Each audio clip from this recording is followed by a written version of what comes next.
চলো কেটে গেছে। নমস্কার বন্ধুরা, আশা করি তোমরা সকলেই ভালো আছো আর আমি অনেক ভালো আছি।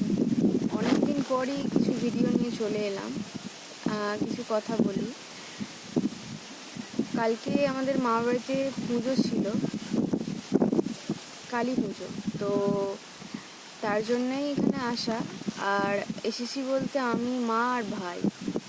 তো এখানে এসে খুব মজা হলো। তারপর ভাই বোনেদের সাথে ভালো সময়টা কাটালাম, পুজো তলায় ছিলাম। আর এখন আমি আছি আমাদের গোলবাড়িতে।